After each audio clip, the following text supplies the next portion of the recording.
ஆண்டின் பொதுக்காலம் 34வது வாரம் புதன்கிழமை. நற்செய்தி பகுதி லூக்கா பிரிவு 21 அருள்வாக்குகள் 12 தொடக்கம் 19 வரை. என் நண்பர் எனக்கு அனுப்பிய அர்த்தம் மிகுந்த குறுஞ்செய்தியை உங்களோடு பகிர்ந்து கொள்கிறேன். கடவுள் ஒருபோதும் நமக்கு எளிதான வாழ்க்கை பயணத்தை வாக்களிக்கவில்லை. ஆனால் பாதுகாப்பாக தன்னிடம் வந்து சேர அனைத்தையும் செய்கிறார். இயேசு இந்த உலகில் நமது வாழ்க்கை எளிதான ஒன்றல்ல என்று இன்றைய நற்செய்தியில் கூறுவதால் மேற்கண்ட குறுஞ்செய்தி உண்மை என நான் கருதுகிறேன். என் பெயரால் உங்களை துன்புறுத்துவார்கள். என்னை பின்பற்றுகின்ற பாதை முட்கள் நிரம்பிய பாதை. சிலுவைகளை தாங்கவும் சிரமங்களில் அர்த்தங்களை கண்டறியவும் கற்றுக்கொள்ள வேண்டும். அதற்காக நாம் கவலையோடு இருக்கக்கூடாது. ஏனென்றால் நமக்கு கடவுள் வழிகளை உருவாக்குவார். இயேசு கூறுகிறார், நீங்கள் மன உறுதியோடும் பொறுமையோடும் தாங்கி உங்கள் வாழ்க்கையை காத்து கொள்ளுங்கள் என்று கூறுகிறார். நமது நம்பிக்கைக்காக இறுதி வரை துன்பப்படவும் போராடவும் நாம் தயாரா? ஏனெனில் கிறிஸ்தவம் ஒரு மறைசாட்சிகளின் சமயம். கிறிஸ்தவம் ஒரு சிலுவையின் சமயம். இயேசு நமக்காக இரத்தம் சிந்தி நம்மையும் மறைசாட்சி வாழ்வு வாழ அழைக்கிறார். மார்டர் என்ற வார்த்தைக்கு கிரேக்கத்தில் சாட்சி என்பது பொருள். தெர்த்துல்லியன் என்கின்ற இறையியலார் கூறுகிறார், மறைசாட்சிகளின் இரத்தம் திரு அவையின் வித்து.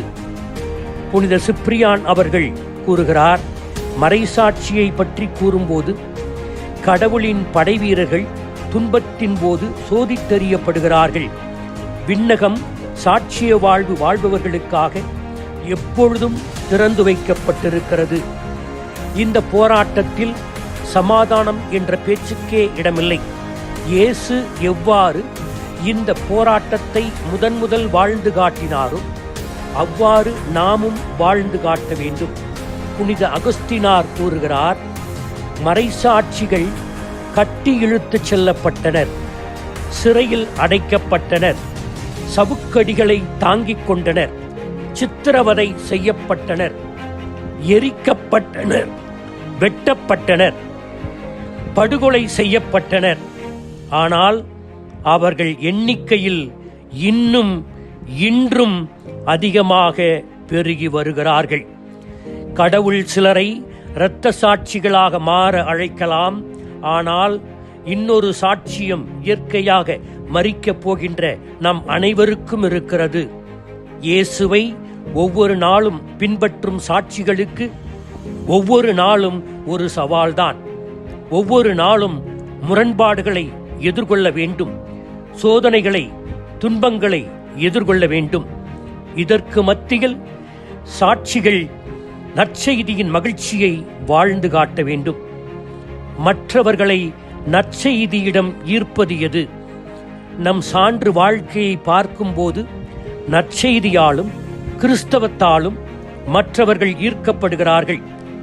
எதிரிகளை அன்பு செய்வதை பார்த்து, துன்பத்தில் மகிழ்ச்சியோடு வாழ்வதை பார்த்து, இடையூறுகளின் மத்தியிலும் இக்கட்டுகளின் மத்தியிலும் பொறுமையோடு வாழ்வதை பார்த்து, காயப்படுத்தியவர்களை மன்னிப்பதை பார்த்து, நம்பிக்கையற்றவர்களுக்கும் உதவியில் உழல்பவர்களுக்கும் இரக்கத்தை காட்டுவதை பார்த்து மற்றவர்கள் ஈர்க்கப்படுகிறார்கள்.